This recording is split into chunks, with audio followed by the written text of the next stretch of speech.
இப்ப பார்த்தீங்கன்னா டாக்டர், வீட்ல வந்து நெறைய பெண்கள் வேலை பார்க்குறாங்க. அவங்களுக்கும் உடம்பு வலின்றது வந்து ரொம்ப பொதுவாவே வந்துட்டு இருக்கு. ஸோ அவங்களுக்கு ஃபைப்ரோமையால்ஜியா இருக்கா? இல்லையான்றது எப்படி கண்டறியலாம் டாக்டர்? வீட்டில் இருக்கக்கூடிய பெண்களுக்கு வந்துட்டு இந்த வலி இருக்குது அப்படின்னா, அவங்க வந்து நெறைய மூட் ஸ்விங்ஸ்க்கு வந்து ஆளாவாங்க. ப்ளஸ் நெறைய ஃப்ளேர் அப்ஸ் இருக்கும். அடுத்து வந்து அதிகமான ஸ்ட்ரெஸ்ல இருப்பாங்க. இப்போ ஃபார் எக்ஸாம்பிள் வந்துட்டு, இப்போ நீங்க ஒரு 2 தோசை சாப்பிட்றீங்க. அடுத்த தோசை கேட்குறீங்க அப்படின்னா கூட டென்ஷன் ஆயிருவாங்க. எக்ஸ்ட்ரா ஒரு தோசை கேட்டேன்னா கூட, இது கூட நீ இது பண்ணுவியா? அப்படின்னு சொல்லிட்டு டென்ஷன் ஆகி கத்த ஆ. ஆரம்பிச்சுருவாங்க. ஸோ வந்து இதுதான் அந்த மூட் ஸ்விங்ஸ். அதாவது என்ன ஆகும் அப்படின்னு பார்த்தீங்கன்னா, நம்மளோட மூளையிலிருந்து சுரக்கக்கூடிய செரோட்டோனின் அப்படின்ற ஹார்மோன் வந்து டிக்ரீஸ் ஆகும்போது, நமக்கு வந்து இந்த மாரி வரும். அதாவது நம்ம வந்து நம்மள ஹேப்பியா வச்சுக்கணும். சரிங்களா? அந்த ஹாப்பி ஹார்மோன்ஸ் குறையும்போது, நமக்கு வந்து இந்த மாரி பிரெயின் அண்ட் நர்வ்ஸ்லேருந்து இந்த மாரியான ஒரு சிக்னல் வந்து வரும். அதிகப்படியான வலிய வந்து அவங்க வந்து இந்த மாரியா வெளிப்படுத்துவாங்க.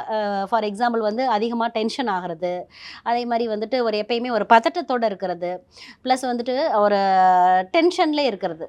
இந்த மாரி இருக்கு அப்படின்னா, அது மட்டும் இல்லாம அதிகப்படியான வலி, அதாவது தொடு வலின்னே சொல்லலாம். டெண்டர் பாயிண்ட்ஸ்ல வந்து வலி இருக்கு எனக்கு அப்படின்னே சொல்லுவாங்க. தொட்டா கூட எனக்கு வலிக்குது அப்படின்னு சொல்லுவாங்க. ஆனா அத வந்து நம்ம அலட்சியப்படுத்துவோம். நீ டெய்லி தானே சொல்ற இந்த வலிய அப்படின்னு சொல்லிட்டு அலட்சியப்படுத்துவோம். அந்த மாரி இல்லாம அவங்களுக்கு என்ன செய்யுது அப்படின்றத நம்ம வந்து கண்டிப்பா வந்து பார்க்கணும். அனைத்து நோய்களுக்குமான குணம். அழகு தரும் மூலிகைகள், ஆரோக்கியம் தரும் மருத்துவர்கள். டாக்டர் ஸ்ரீவர்மாஸ். ஆரோக்கியமும் ஆன்மீகமும்.